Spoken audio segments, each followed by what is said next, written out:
For the ones who get going when the going gets tough. And the ones who know we're tougher together. For the Pathfinders breaking new ground. Grainger offers supplies and solutions for every industry, as well as fast access to experts and 24/7 customer support. Because we know you have people depending on you. So you can always depend on us. Call, click Grainger.com, or just stop by. Grainger, for the ones who get it done. At Speedway, no thirst goes unquenched, and that includes yours. Right now, any size Speedy Freeze or fountain drink is only 99 cents. Find your nearest Speedway at speedway.com/locations. Speedway, summer happens here. Excludes maximum Speedy Freeze or fountain drink. When somebody leaves or when you lose something, there's just such a tendency to numb it or fill that hole. There's always this hole that's created, from where you're used to doing this thing, or you're used to seeing this person, or you're smelling that perfume, or you're used to hearing that, sound of voice, or if you're trying to quit drugs or alcohol, you're used to having a drink at this time every day, and now you don't have it anymore. And it just feels like there's nothing. And so the tendency is to try to put something in there, just anything really, like just to not feel it. And yet there's just this idea that if we can somehow sit with our own space, our own pain enough to feel it actually get transformed. Like if we can come to know it's a sloppy process. It's not like some thing where you just like sit on a meditation pillow for, 30 days straight and you did it. It's like, it's a hard process, but it's just basically broad strokes saying if we're willing to sit with those things that we feel, we can actually transform them and be a different kind of person in the world. But if we don't, the tendency is to say that didn't work because of her.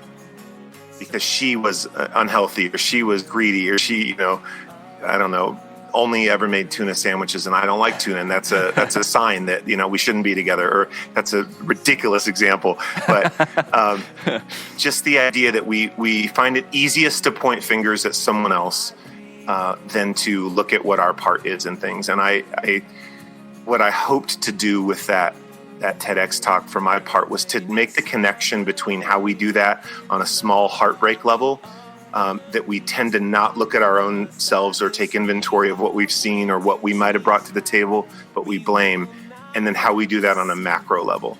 That instead of taking time to sit with who we are, what our own sin patterns are, if you want to call it that, or what our own false self patterns are, just what we're afraid of, just the ways that we've been wounded, like the tendency to then go out and project out onto someone else or wound someone else is really high. There's just high likelihood that we're going to do that to someone else. I know Richard Rohr has this phrase that, if we don't transform our pain, we will transmit it to other people. So it was just trying to get at that concept, I think, from different points of view.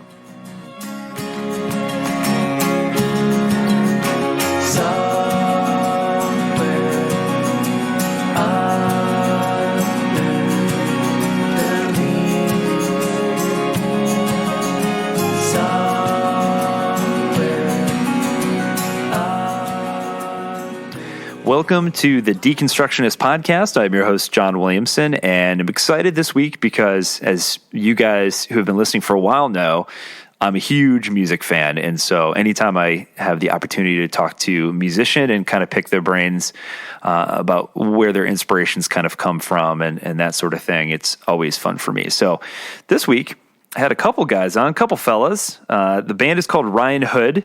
And they are comprised of Cameron Hood and Ryan David Green. And they're just amazing musicians. But on top of that, they have a lot of different eclectic influences that, you'll hear us talk about in the episode. And both of them have very different kind of unique things that they bring to the table.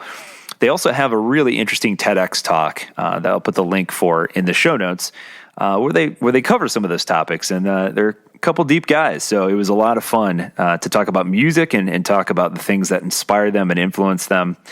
But yeah, they've been at it for a little while now, and quite a few albums out there that you can check out. And they've toured with a lot of other really cool artists like Jason Mraz, American authors, bands like that. So a lot of fun. So hopefully you guys enjoy this episode and the music as well. So as usual, I will update the Spotify playlist for those of you who are following that, and we'll add a track probably featured on this episode. So check that out. If you like what we're doing here, appreciate it. If you could, help by spreading it by word of mouth. That's the biggest way that we've gained new listeners over the years, is just by somebody telling a friend who they think might benefit from it. So, tell a friend, leave us a 5-star review on iTunes is a huge help as well. If you want to support us, we do have a Patreon, and you can find that on our website, www.thedeconstructionists.com. And we also have a web store there too. So if you want to pick up a cool pint glass or t-shirt or coffee mug, got all that there. We've got a blog that you can check out there, and you can link to us on social media and say, hey. And again, the Patreon link is on there as well. So got a couple different package deals, including a monthly book club that is pretty popular. So anyway, hopefully you guys enjoy this episode. And without further ado, I give you Ryanhood. Be found.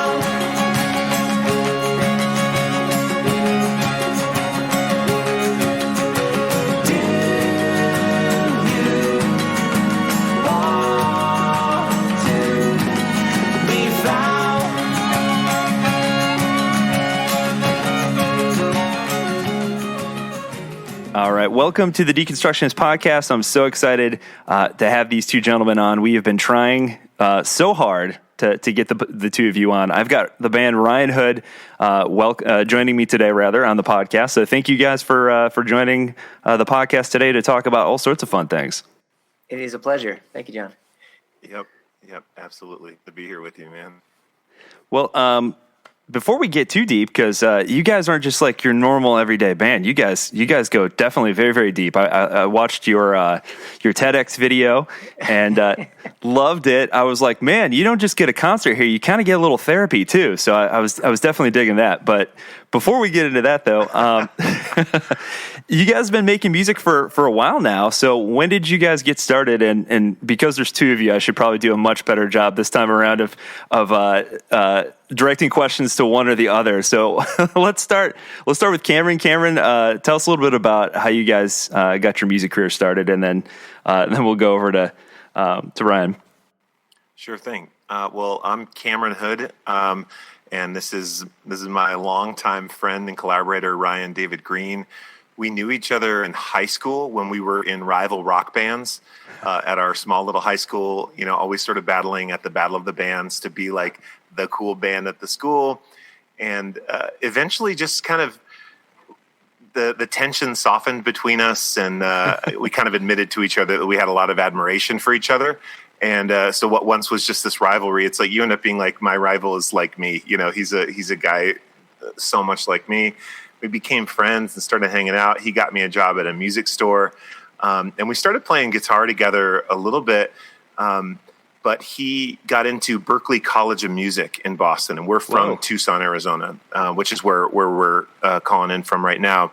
But he got into Berklee, and I stayed at the University of Arizona here in Tucson. And so we had this like budding band relationship and friendship, but he moved away and went to Berklee. And so we kind of started to do like a band through the mail, actually, for a while, kind of like mailing each other ideas, emailing, sending mini discs and stuff back and forth. Before the days of Dropbox, right? Yes, absolutely. And so we would send each other song ideas, and we each had separate bands, separate rock bands that we were in. But when we came together, it was just this easy thing, because with a rock band, it's a lot of moving parts, right? There's a lot of gear. It's heavy to carry everything, drums and amps and everything. It's also heavy to manage because you've got all these other people. It's usually 3 to 5 people that are in a band like that, and so you're everyone's emotions and everyone's opinions and that kind of thing. But when Ryan and I came together, it just was like this other guy that I respected. It was one other opinion to have to compromise with, and way less gear to cart around. And I think that felt good to both of us. And so this just was kind of our side project for a long time while we were doing other things, other more rocky, more loud things.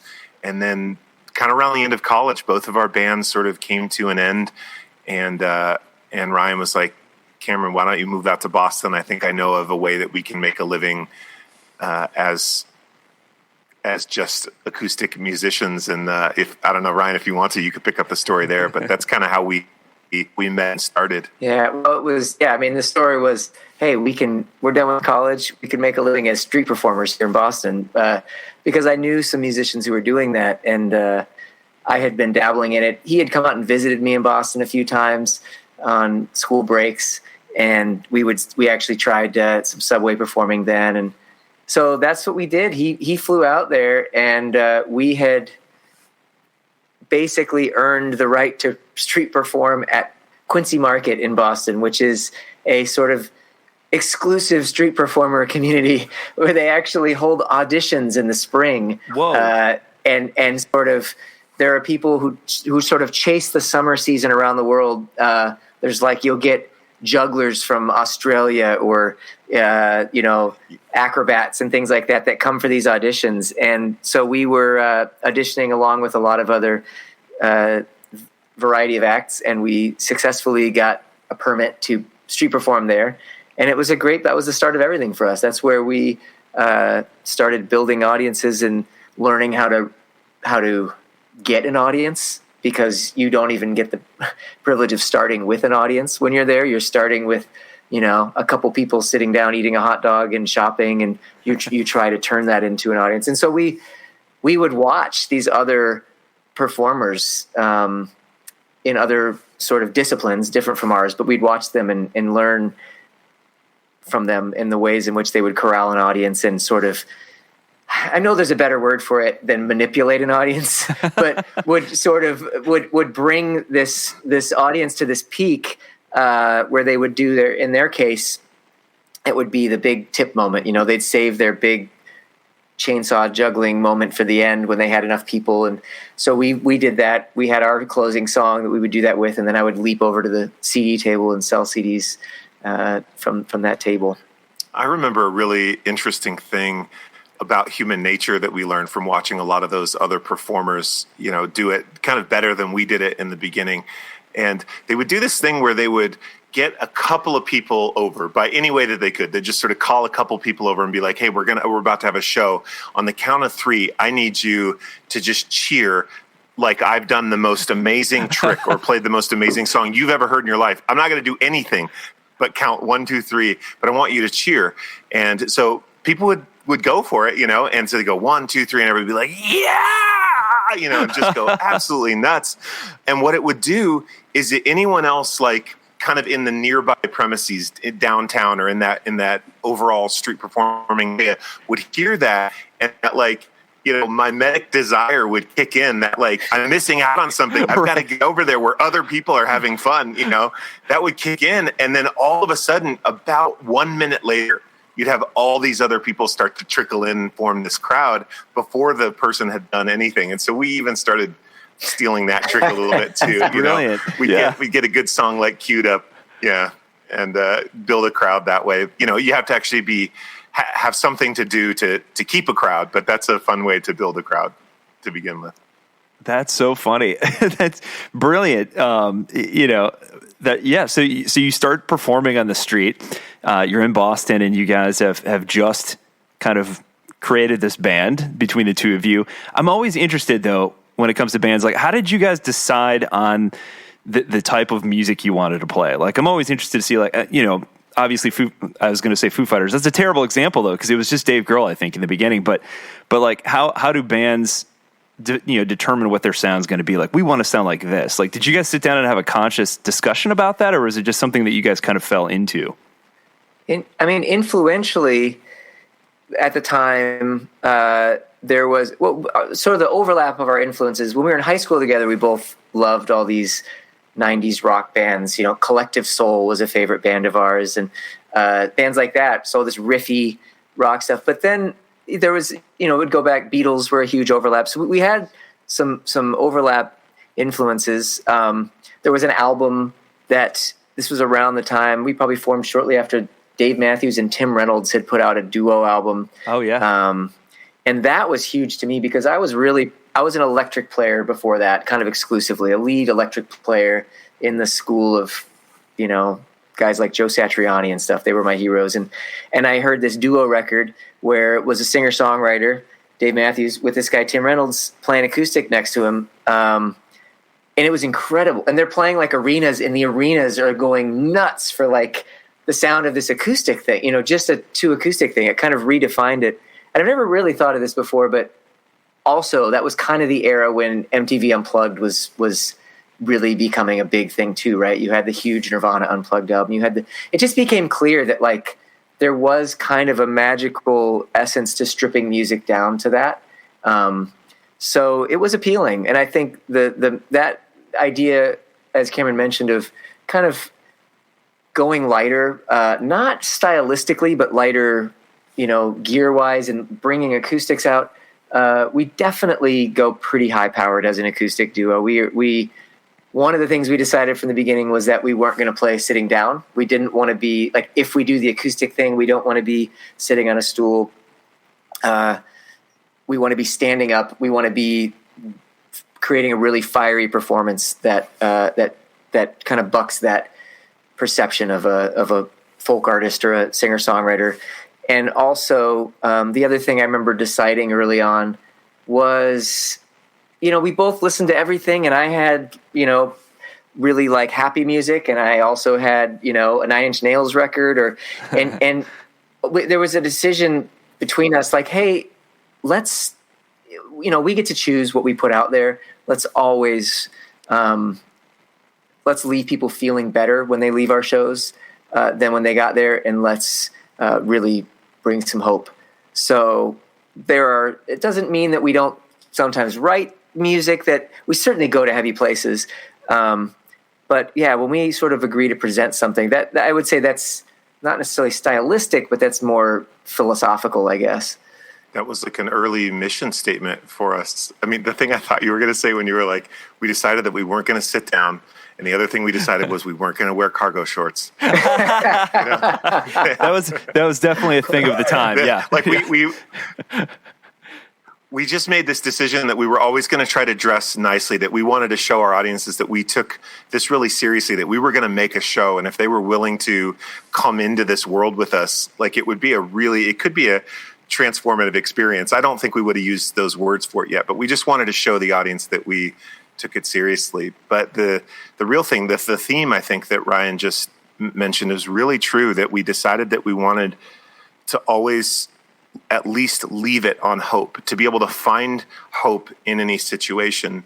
And I think that's been a mission statement for us the whole time. It's this idea that if you're not willing to go into the hard thing, into the hard places, you suffer from that kind of Pollyanna, almost pop music problem, where it doesn't take anything seriously. It's in some other world that's not connected to so many people battle with. But if you spend all your time there and only there, and don't find any way to lead people out of that, or to find some pathway out of that, then you've only deconstructed, right? You haven't like built anything back.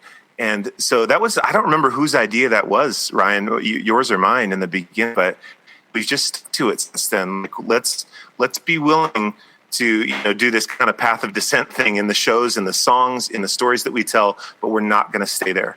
We have to always go down and then find there's some kind of hope or happiness on the other side, you know, that we've got to get to. Yeah, it's. I mean, you guys definitely don't shy away from the heavier themes, you know, within your music, even though, you know, like the music itself is beautiful. And what's remarkable to me too, I think, and I want to compliment you guys. Number one, I did notice how nicely dressed you guys were. That did stick out to me. But number two, I was like, those are some finely dressed fellas there, you know. But no, but the music you guys, even though it's just the two of you, thank you. You guys create like this. You guys create a really rich, big sound, and oftentimes I would forget as I was listening to the music that it's just the two of you playing, which is remarkable. Thank you. I appreciate that. That was present even in the really early days. I remember people kind of giving us a similar compliment at our earliest shows, and all I was doing was playing acoustic guitar and singing. I think Ryan brought all the extra sound even back then. Like, was playing acoustic guitar, but he had like delay pedals and I don't even remember what else, but like you'd sing harmony and then you would add a delay pedal and sort of then start to layer things on top of that. And then I would hit my guitar. And then eventually we started adding in these little kick drum pedals called porch boards that we play with. So we're actually kind of playing a kick drum-like sound with our feet. And then we added in foot tambourine that we'll play with live. So we're playing multiple percussion instruments with our feet and then singing harmony. And we both sing lead and both play leads at times and stuff. But I think back then Ryan was the first one to sort of add all that texture in, and he's always led the way. Well, and as you mentioned, we had to make a ruckus to round up that crowd. So we got used to being as big a sound as we could pretty early on. That's great. So one of the things I noticed in kind of the little bio thing that I don't know if it's your manager or your publicist or who had sent over. She's very kind to send some information over on you guys. But one of the things that one of the notes I saw rather was that you guys do not consider yourselves a Christian band. And it was kind of a wink kind of thing. Like you should ask them because they'll talk about it. So like we've had other musicians on before who have kind of gotten pigeonholed into that like Christian band type of thing. And we've always thought that was kind of funny, like as if there's like a Christian riff or like Christian drum beat or whatever. So like clearly you guys have some thoughts on this. So like Cameron, what I know you're laughing at me, but what? Yeah. I've listened to some of those episodes. You had the singer of Hawk Nelson on, and you've had Dan Hazeltine from Jars of Clay. And yep. I know that they both talked about the limitation of the market, that if you say that you're a Christian artist, you've severely limited the market right away. Yes. You know, now those people might be more apt to trust, the people within that market might be more apt to trust you and buy whatever you make just because they feel like they can trust you. But so the biggest part that I've heard folks talk about is limiting the market. But I think for Ryan and I, it was just always this sense of like, we don't want to limit who we play to. Like, it's not so much that like it's a lesser, I'm not trying to are focused on money or anything like that, but there's this great desire to be able to play and sing to everybody, you know, and make music for everybody. Because I know with myself, it's not always, and maybe not even mostly, Christian music or worship music that has reached me, you know. And so I just think about like, who has reached me? Well, Pink Floyd reached me, and the Beatles and U2 reached me, and those, none of those were found in the Christian section, but they did something to me, you know. And I don't know, Ryan, you want to jump in? No, I think I agree with that. I think it's just sort of it's a big sort of beautiful world of art out there, you know. And I wanted to be a part of that big, beautiful world of art. And so that's how I feel, you know. And similarly, so much there's beautiful music in all the different compartments, but I didn't really want to go into a compartment. I think, speaking personally, I know Ryan and I both have spent time leading worship at, you know, local churches, and we've done that. And I can tell you that the highest highs I've ever had musically on stage were actually leading worship, where it felt like it was truly about something way bigger than just us, or even the songs, or even the concepts, or even the music that we made. It just felt like I was able to just touch something just above me that felt so amazing to me. Those are the highest highs, you know, that I've ever experienced. But that's not where I spend most of my life, I would say. And I know that not everybody in the world is ready to or wants to sing to worship music. I mean, there's some people who are who don't, you know, believe in a higher power, a God of any kind, and the only thing they need is help not committing suicide right now.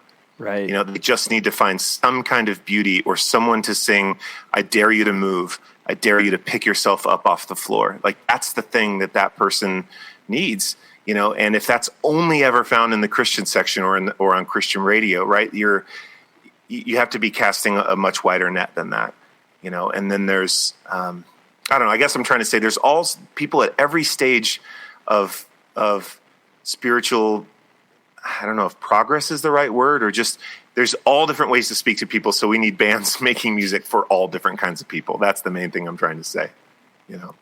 Yeah, I love that. It's kind of funny because I think of bands like U2, one of the biggest bands of all time. And no matter where you stand on like whether or not you like their music or whatever, they very clearly sing about very heavy kind of theological topics, but they're not restricted to singing about only that. You know, they have a much wider palette to choose from. Right.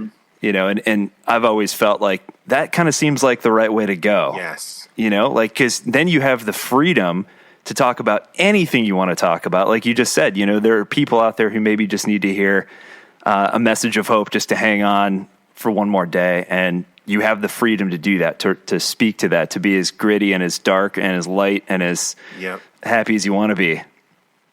Speaking of which, this is a great segue. Good job, guys.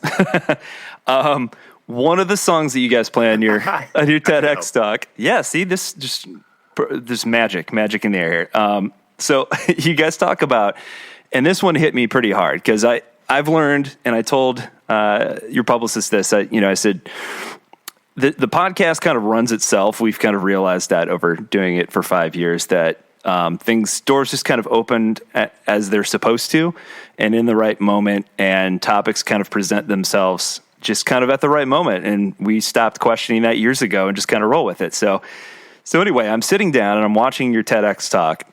And one of the first things you start talking about is this idea of a breakup, and this habit that human beings have, myself certainly included. I had just gone through a really horrible breakup when I'm watching this video, and I'm like, damn it, like, you know, it talks about like this habit that we have as human beings that we don't want to push in and feel that pain.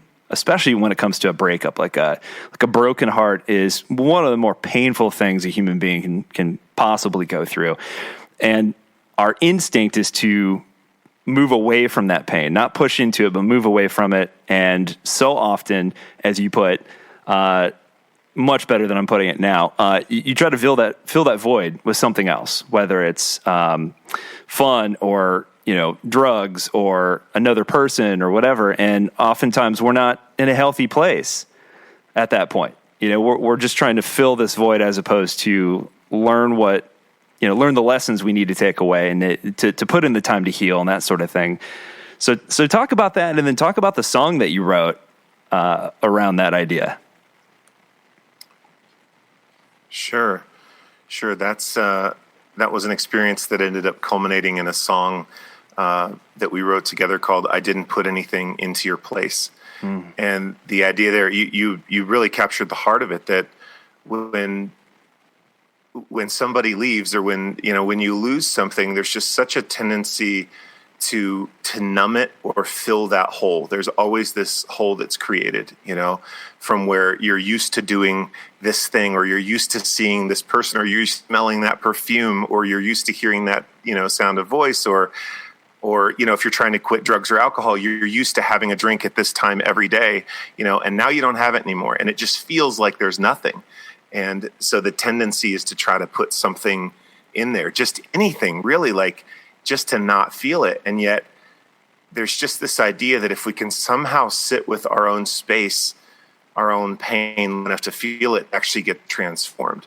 Like if we can come to know it's a sloppy process. It's not like some thing where you just like sit on a meditation pillow for, you know, 30 days straight and you did it. It's like, you know, it's a hard process, but it's just basically broad strokes saying if we're willing to sit with those things that we feel, we can actually transform them and be a different kind of person in the world. But if we don't, the tendency is to say that didn't work because of her, because she was unhealthy, or she was greedy, or she, you know, I don't know, only ever made tuna sandwiches and I don't like tuna. And that's a sign that, you know, we shouldn't be together. Or that's a ridiculous example. But just the idea that we find it easiest to point fingers at someone else than to look at what our part is in things. And what I hoped to do with that TEDx talk for my part was to make the connection between how we do that on a small heartbreak level that we tend to not look at our own selves or take inventory of what we've seen or what we might have brought to the table,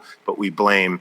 And then how we do that on a macro level, that instead of taking time to sit with who we are, what our own sin patterns are, if you want to call it that, or what our own false self patterns are, just what we're afraid of, just the ways that we've been wounded, like the tendency to then go out and project that onto someone else or wound someone else is really high. There's just a high likelihood that we're going to do that to someone else. I know Richard Rohr has this phrase that, if we don't transform our pain, we will transmit it to other people. So it was just trying to get at that concept, I think, from different points of view. Heart is a house, you're the room that is empty. And this is on me, I put you out on the street. By Valentine's Day, I was a miserable case. But I didn't put anything into your place. I didn't put anything into your place.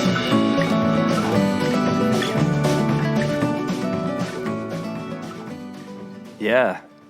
And you just basically described every dating app ever at this point. Just damage, just perpetuating itself in perpetuity. Like it's just, and at least in my experience, but yeah. I'm sure for someone out there it works somewhere. But it's just, yeah, it's so true though. I'm a huge proponent of therapy. If you've been listening to the show for a while, I'm sure you're fully aware because I talk about it constantly, but like, I really do think that all of us carry on something, to various degrees and extremes, and all of us could probably stand to talk to somebody, this third party impartial person, and kind of. I 100% agree. Yeah. For me, it was learning that, I really have a bad habit of seeing people at their utmost potential versus who they actually are. And so like Maya Angelou has this quote, when someone shows you who they are, believe them, and I'm like, oh, Maya, so wise. But like for my part though, like you said, I think the big part of it was learning that I just need to sit with it for a while, and one of the things that my therapist said is too often, people, when they come together, and this is a very visual podcast here, but like she made this sign with her hands together, almost like a prayer, like you're folding your hands to pray. Yeah. But when one person is unhealthy, they shift the balance and they start pushing over into the other person's side instead of kind of being an equal support to one another. And I think, too often when we push into another relationship before we're ready, or try to fill that void with something before it's time, before we're ready, before we've really worked on ourselves to become a whole person again, we're just pushing that crap, that baggage onto someone else, and it's you're starting off in an unhealthy negative at that point. Yep. Absolutely. I think one of the things that we've tried to press into on this record lyrically is doing so. I think the overall theme of our newest record is like kind of finding space to catch our breath and see what's here, see what we're bringing to the table, see what we're bringing to the culture and to politics and all that. But some of the songs are just love songs or heartbreak songs, but they're songs about trying to examine what did I bring to this?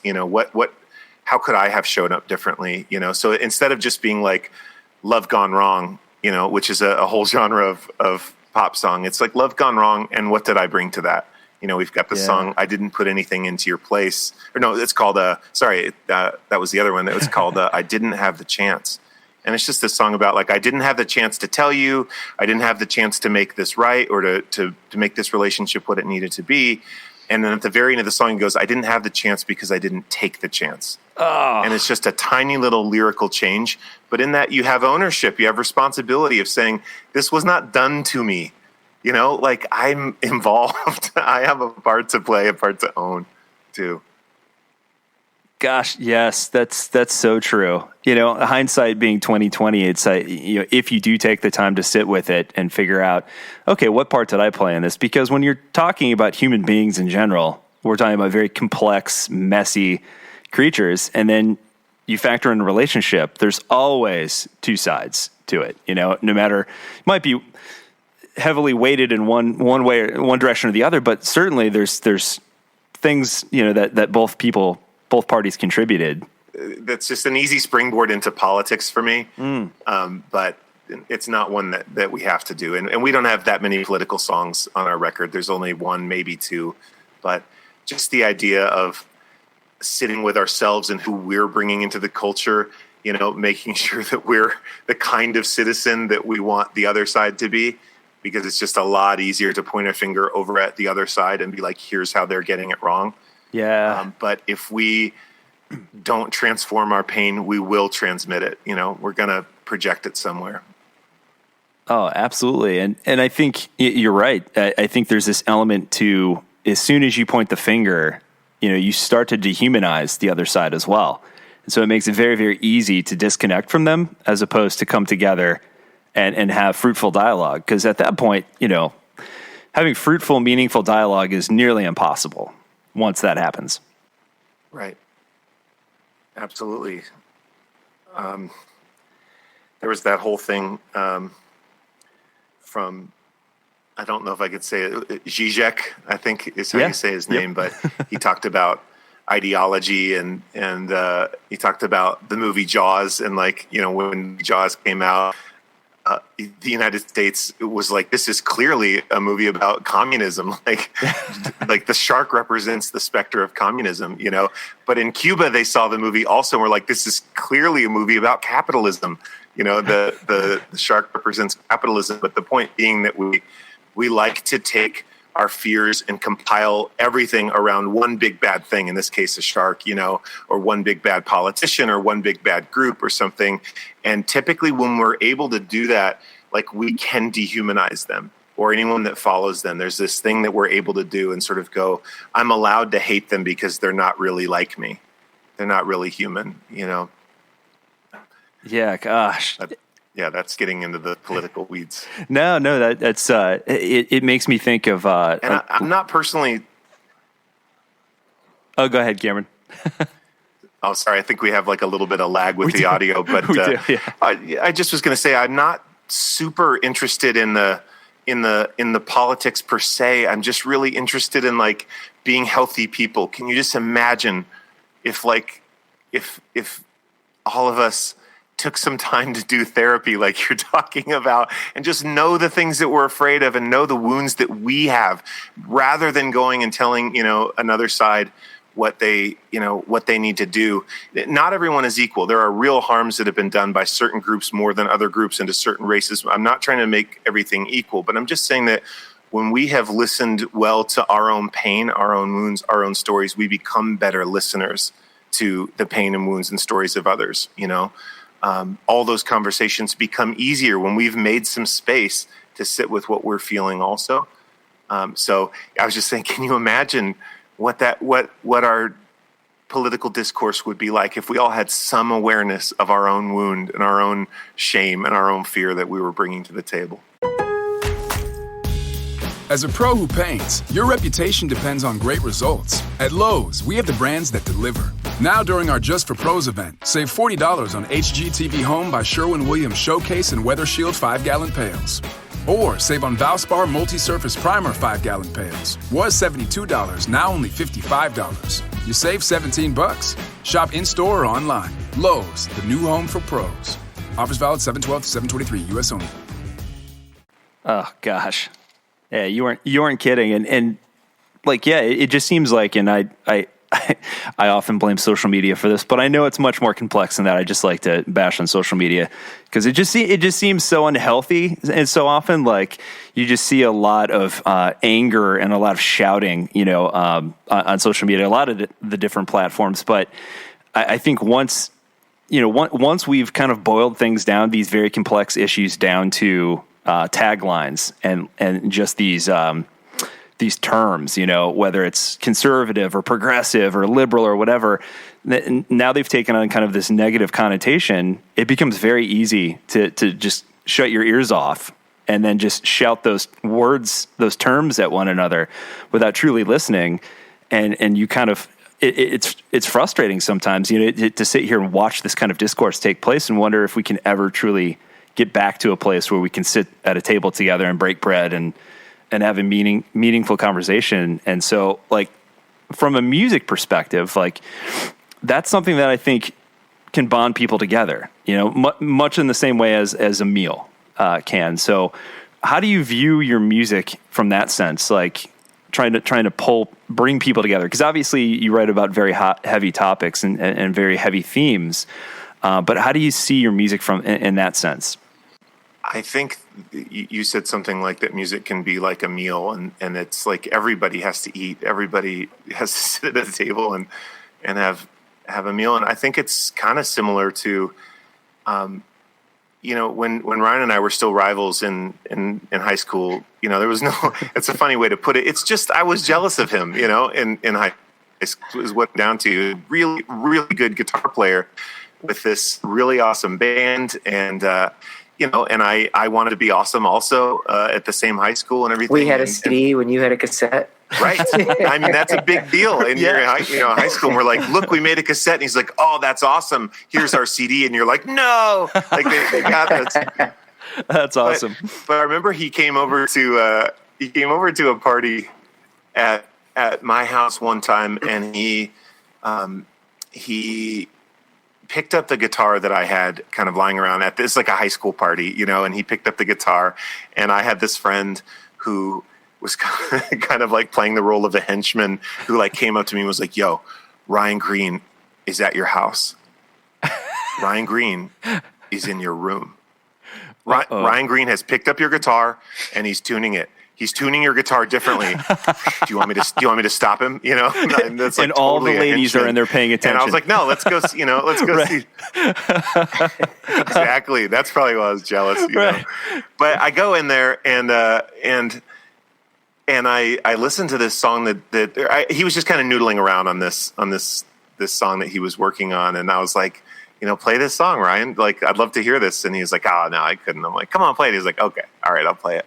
And so he just plays like one of the most beautiful pieces of music that I had ever heard at 17 years old. Just this like almost Irishy, like open tuning guitar thing called Can I Kiss You? And just this love song about falling in love with this girl. And like, you know, the key line is, can I kiss you? And so I do. It's like she answers, you know, with a nod. And so he does. And I just remember thinking, this guy is like me.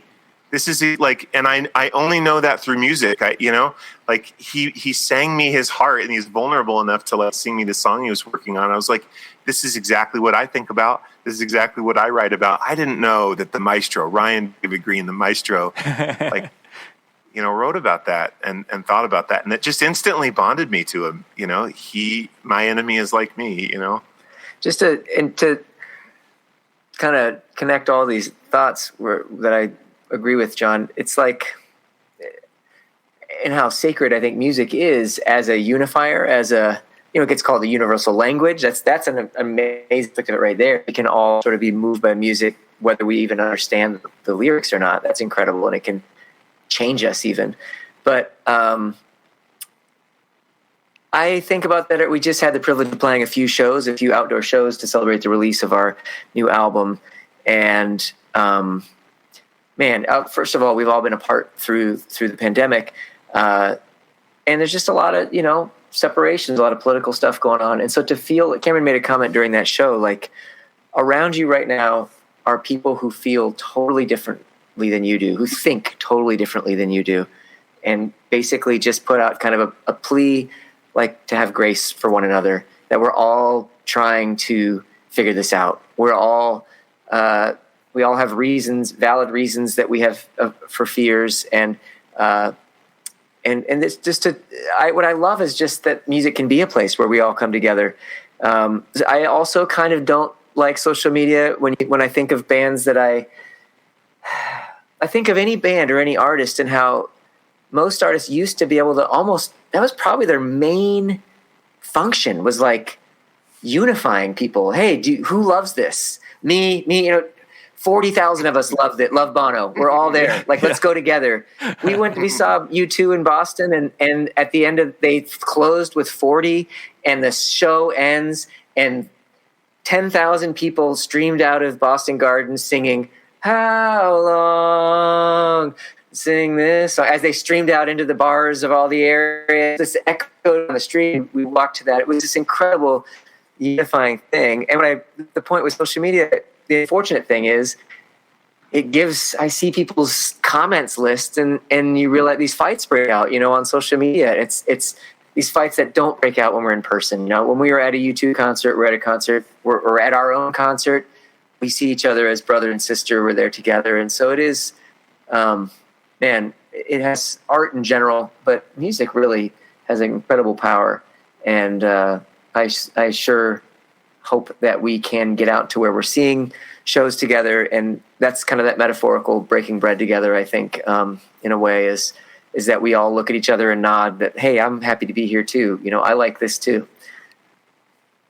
Yeah, I love that. I miss live shows so much for that reason. I remember many times going to see a band that I love, and you have that moment, that transcendent moment in the midst of the show, right? Where you kind of lose sense of time and space, and you're just there, present in the moment, just kind of floating through the universe and just enjoying this music. And in those moments, you're listening to a song that might be about heartbreak, or it might be about pain and loss. And those are, as you said, Ryan, those are universal themes that everyone, regardless of your political views or your religious views, we all relate to that at the end of the day. Like we've all experienced those things. And like you said, when the two of you met, you're both sharing this beautiful moment listening to the song, and you didn't know anything about one another's political views, your religious views, or, even your favorite food, but you were bonding over this mutual love of music.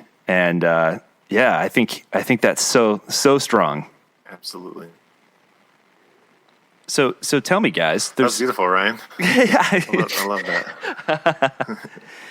Yeah, you see, you guys are poets, man. So let's talk about that a little bit. I want to talk about, there's a song I was listening to earlier today off your new record, and the new record is Under the Leaves, right? Am I getting that title correct? Yep.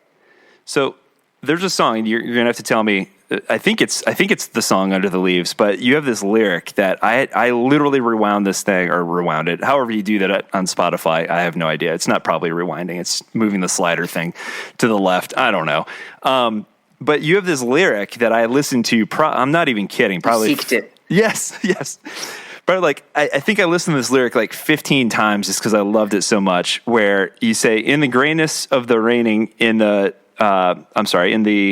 falling of the leaves, in the sadness we are planting trees that we will not live to see." I probably butchered that a little, but you guys get the idea. I don't know who wrote that, but that was it. Yeah, that was it. That's good. Yeah, just this idea that we are leaving a mark that we're not going to be around to see, and I look at life that way in so many ways, when it comes to my daughter, when it comes to just anything I put out into the world, just this idea that, this is temporary, but this impact is going to carry on. This ripple effect is going to continue and cascade long after I'm gone. So tell me about what was the inspiration behind that song and what made you write that lyric? I think directly that was a response to this Wendell Berry poem called Manifesto, where he says things like, invest in the millennium. Like your job is to help build rich soil that's going to last, that's going to really be rich 2,000 years after you're gone from the planet.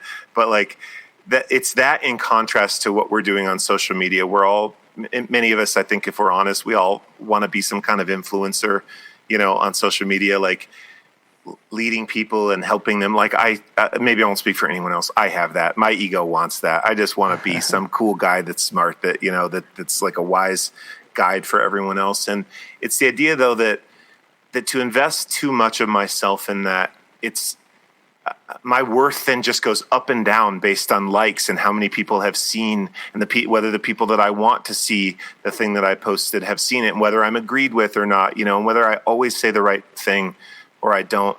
That it's such a fast-paced fight in a way, and it's just kind of saying, what if I don't play that game? What if I try to slow down and quiet my own mind a little bit and and play a much longer, much different game. I think that the trouble with like being in a band like ours, where we've been a band for 20 years now, is to know, are we having an impact? It's hard to know.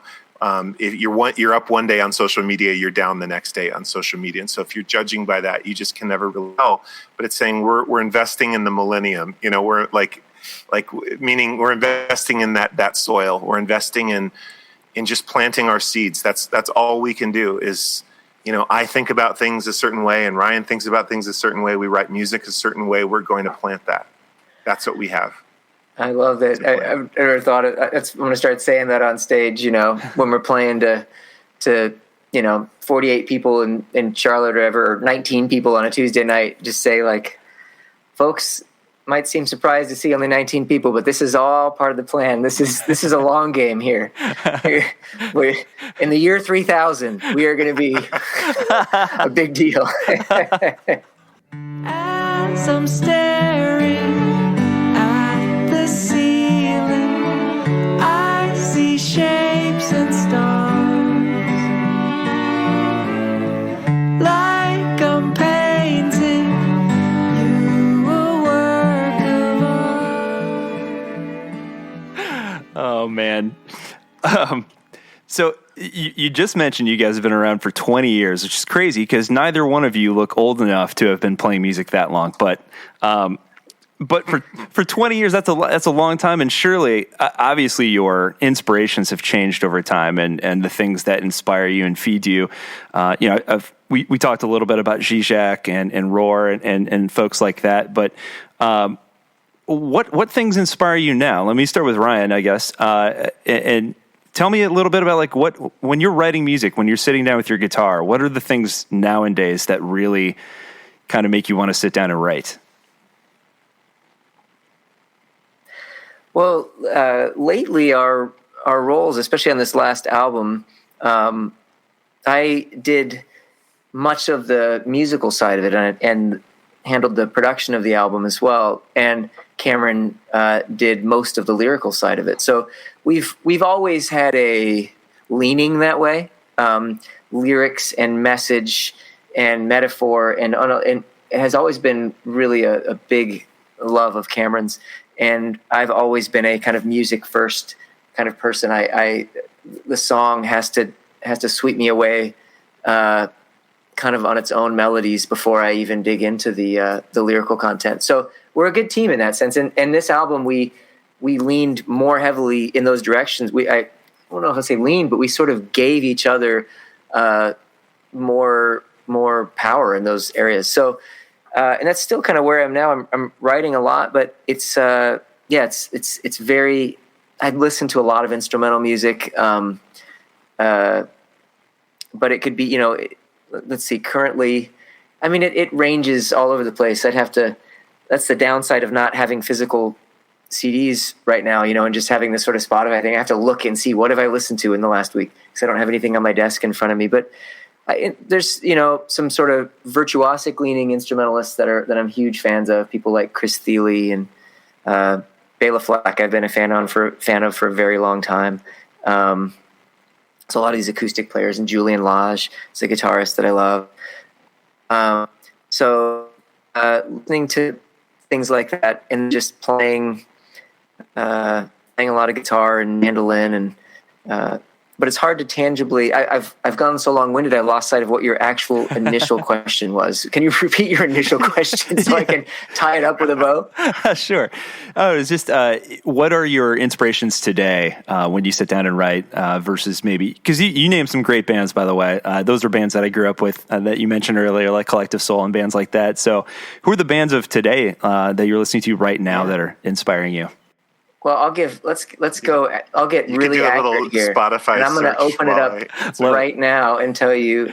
You mentioned Foo Fighters earlier. I actually really like the Foo Fighters. Just put out a new album called "Minutes to Midnight" or something. That's actually really good. And to go back to another '90s band, Weezer just put out a really cool album called "OK Human." That's like really special and neat. I mean. And now they're about to put out their Van Weezer album, which is going to go back to the other side of things. And it's in a way it loses it's like kind of concealing itself again with the hard rock side of stuff. But I don't want to say hard rock, with like riffs, and I just felt like the heart really kind of came through, and the genuineness came through on the OK Human album in a way that was really cool, and I liked a lot. And other favorite albums lately. There's a guy named Ben Cosgrove who's a piano player we played with recently, and he just put out an instrumental piano record called The Trouble with Wilderness. And this guy, what's so cool about him is that, like, I write instrumental music, but I always feel a little bit embarrassed saying this song is about such and such because it's instrumental, and I feel like it's, people can think it's about whatever. That's not the case with him. It's like he's a real sort of nature. He travels and is a big fan of nature, and he has these songs that are specifically about, this song is about this gorge in this city and the path of this bird across it. And I mean, it's very amazing. And then he plays the song and it's completely genuine. His songs called things like The Rush of Beauty and A Sense of Order. And anyway, that's a really cool recent album of instrumental stuff.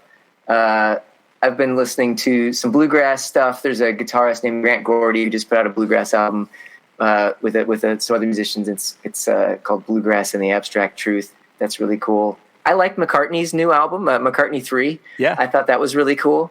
I'm a big fan of this guy Mark Orton, who used to play in Tin Hat Trio, and that's an instrumental group that's amazing. And he just put out another film score that I really like a lot. And I've also been lately on a kick getting back into kind of everything Ben Folds. I just really like Ben Folds 5. I've been listening to some of their live stuff and stuff he's done. It's just so creative. He's leaning way into creativity in the sense that he just has, I think, a new podcast that's all about, he just interviews other creative people, not just musicians, and they talk creativity. And so he's an inspiration to me for sure. I think for me, I'm a big fan of Audrey Assad. Do you know her? Yeah, absolutely. I just really appreciate the depth and simplicity, as well as just her level of excellence of performance. Both her singing voice and her piano playing are so helpful to me. That's a weird adjective to use, but her music is so helpful. I read for it really, really often. As far as other, I don't know if you want to say sacred music or music written for the church, I guess. I really like The Porter's Gate, and I really like Common Hymnal quite a bit. Beyond that, man, I love U2. I love Coldplay. I realize it's not a cool answer, but Coldplay's newest record, Everyday Life, is really incredible. And there's terrific. So much variety on it. Yes. And it's so good. There's so much spirit creeping out all the edges of all those songs. Meanwhile, they're just going in all these different musical directions, and it feels very very worldly, very global in a way that I really loved. And then one of my favorite artists is this singer-songwriter from the Northeast, the States, named Stephen Kellogg, who's just this earnest as could be family man, just really great songwriter. I just believe him. He's one of those guys that when he sings, I just believe him, and I respect something about him, which I find hard to do myself. I'm always trying to run away from my own gentleness or my own squishiness. I'd always like to be a little bit cooler. I'd like to have one or two more masks on than I do. I'd like to be a little bit more inscrutable than I am. I mean, those are my values are being, vulnerable and being known and being honest and all that. But when it comes down to it, I wish I had more protection. I wish I had a cooler persona sort of. And yet what I love and respect about Stephen Kellogg is there's none of that. It's the most genuine, this is my heart kind of guy. This is my heart and I own it and I love it. So I don't need you to tell me that you like it or that it's okay. This is just who I am.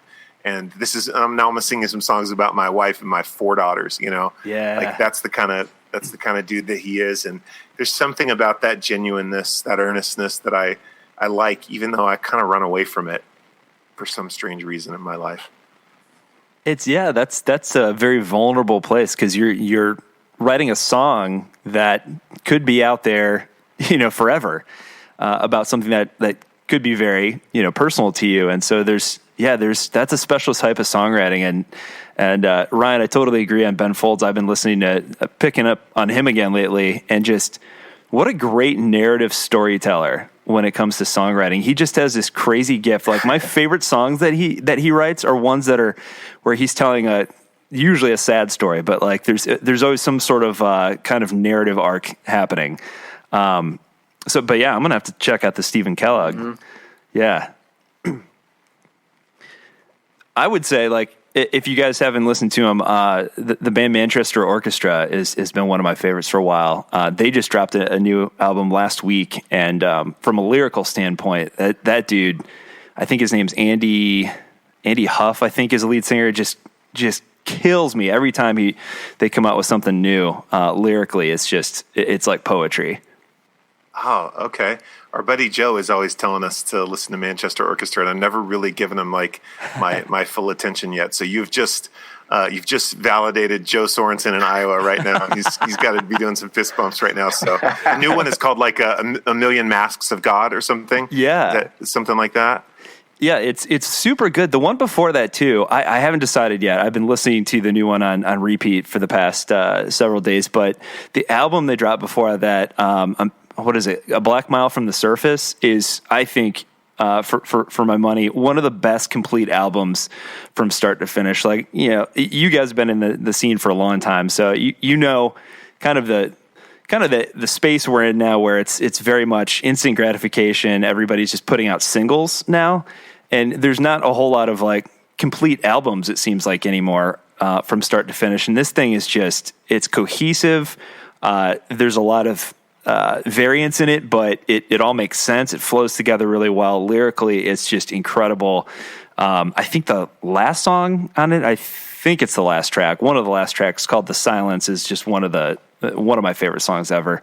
It's sad, but musically, it's big, it's beautiful. It's just, it's something else. That album's phenomenal. I definitely will check that out. I love albums that are albums that tell a story, that have themes and that are complete. That's something that we really wanted. It was really important to me, I guess I would say, for Under the Leaves, this record that we just put out. Like, the songs, some of them make reference to other songs on the record, or complete ideas that were little seeds that were planted earlier in the record will sort of sprout and grow as the record, goes on. And to me, that's just a rewarding experience if you sit down and listen, and there's kind of a fun, cool factor of just listening and being like, whoa, I love this. This song is dealing with making peace with the regret that like track number 4 talked about. Like, he was, track number 4 was all about, I didn't have the chance because I didn't take the chance. And here we are at the end of the record, and it's like making peace with that somehow. Wow, I didn't expect that would happen, but I love that kind of internal storytelling. My favorite connection that you have on the record is actually Cameron references one of our very first songs that we ever did as a band, a song called Gardens in the Graves, which was an early favorite song of ours, probably one of our most popular early songs, and still a crowd favorite. And on our song Morning Breaking, you want to say that verse, Cameron, that's on Morning Breaking, that you kind of call back to that? Through the fields and through the forest? I think it's right before then. Let's see, I might have to just wide awake, the morning breaking, night I'm shaking off. My eyes are wider than they've been in months. I dreamed the weight of my mistakes had fallen from my hands, like scattered seeds behind me as I ran, and all the tears I thought were wasted, watered down below, till a garden from the grave began to grow. Now through the field and through the forest, on to unknown lands, I learned to love the traveler as I am. Yeah, I thought that was really beautiful. And what's really neat is to hear Cameron express that, like, I've heard him talk about that song and say, in a way, all this time he didn't know exactly what Gardens in the Graves, the old song of ours, was about. And it like, there was this here, 18 years after you wrote that song, or 20 years after you wrote that song, whatever, it's sort of, I guess we're talking long game again here. Right. Well, it was originally inspired by my favorite band in high school was the Gin Blossoms. They're also from Arizona. Yeah. They had Hey Jealousy and Found Out About You and Allison Road, Until I Hear It From You. And their principal songwriter was this guy named Doug Hopkins, and just really prolific. And he wrote the song that opened their big album, and it was like, I drink enough of anything. What's it? So he goes, the last horizons I can see are filled with bars and factories, and in them all we fight to stay awake. So I drink enough of anything to make this world look new again. I'm drunk, Gardens and the... And the song is so catchy and beautiful and hauntingly upbeat in this really bittersweet way. But there was just this sense of like the singer feeling really trapped. Like he looks around and all he sees are bars and factories and nothing good about this place. And he looks at his relationship and he can't see anything good about this place. So he's like, I drink enough of anything to make this girl look new again. I'm drunk in the Gardens and the Graves. And what's so difficult about that is that a couple years after writing that, he ended up taking his own life. So their principal songwriter, the Gin Blossoms' principal songwriter, killed himself right as they were really rising to prominence.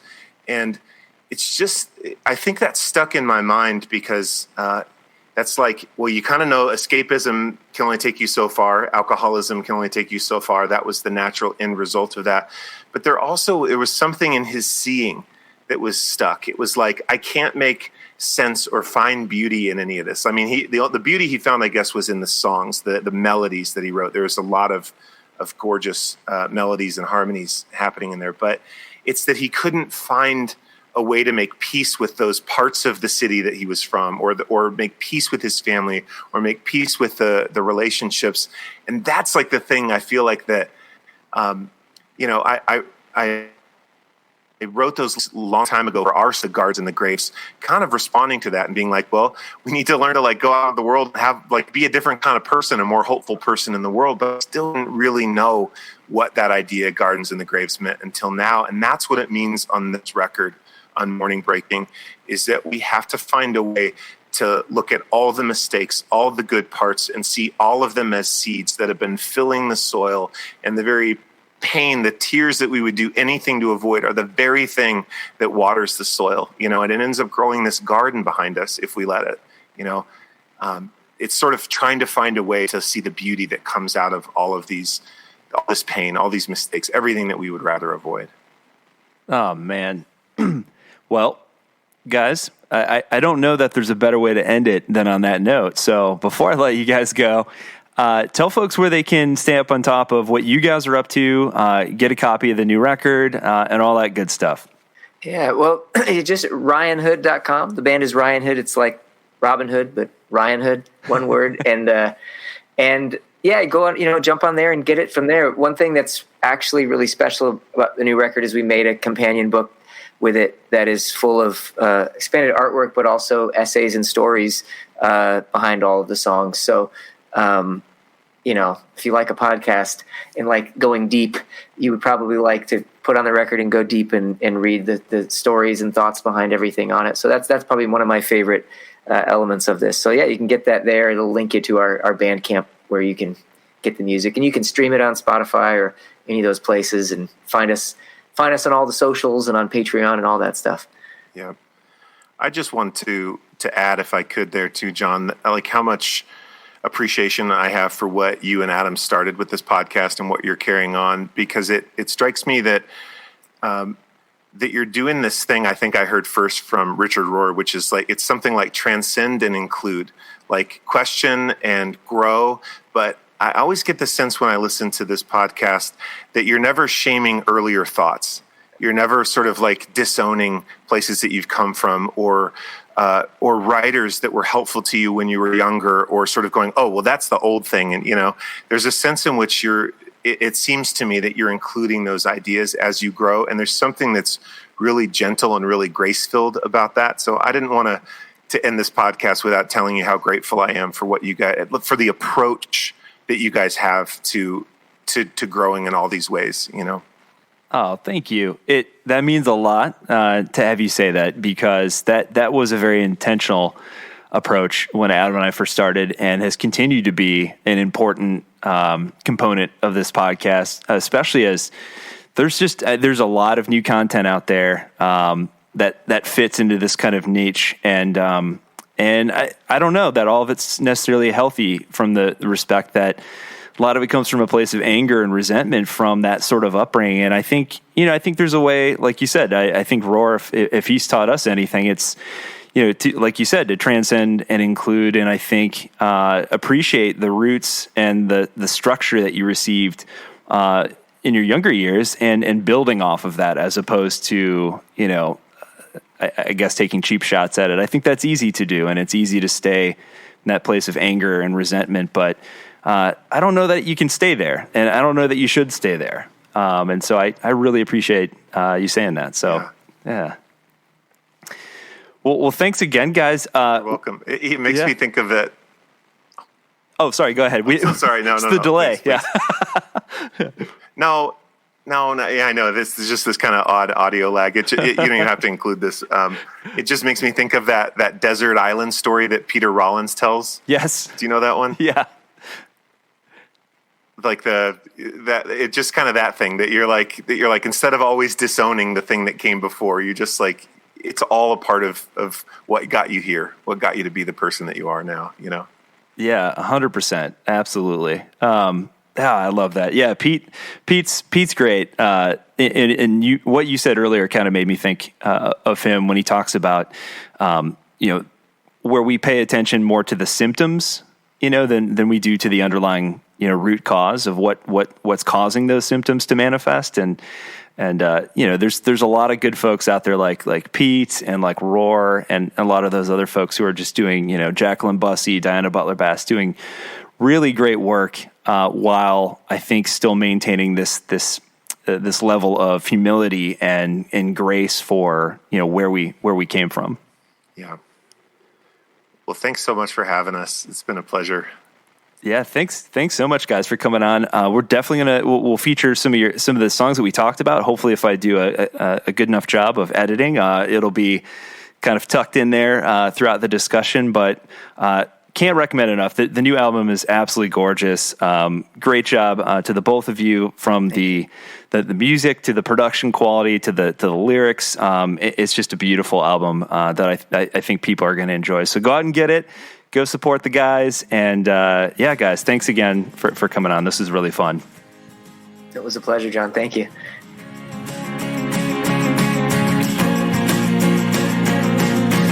The world is changing. You feel it spinning faster. I heard you saying we're heading for disaster in the end. Feels like we're caving in. The world is changing. There might not be enough in. We're all afraid things are blowing up and someone is to blame. But you can name some names, lock them all away, and drive away the hate by hating. Try to smash that thing down, try to stamp that thing out, try to grab it all and pound it down to 1,000 pieces. Don't be afraid, though the earth should give way. Show me all your faith and all the ways you love the faces of the ones who disagree.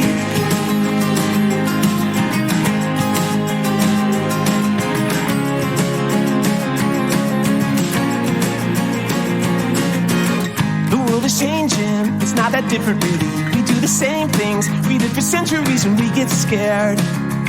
We point over there. It's strange how we're never good at knowing the moment we change to be the same as what we fight against.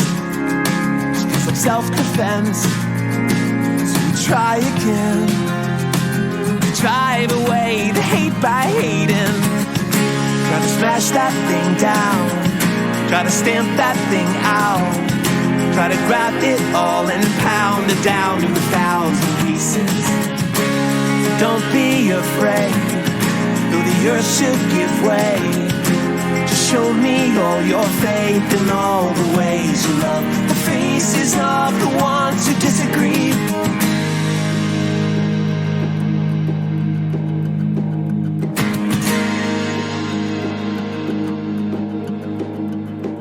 Take right, take left, take blue, take red, take heart, take head, take sharks, take jets. Take the comment section from the last election. Take the things we write, take our misdirection. Take the fear that makes us want to drive them out and act the same as what we're mad about. Take the Inquisition, think of prohibition. Shock and awe against Sharia law. Take crusades and hate and mobs and frenzies. Cruising clicks to crucifixion, ethnic cleansing. And it isn't only all about the pain and hurt, also that it never really seems to work. Cause the heavier the hand that holds and squeezes, the more you break the thing into a million pieces. And every little spore is gonna grow again. You could call that hell, or you could call that sin, but the only revolution is the one within. Till we throw ourselves into the light, we will never win the fight.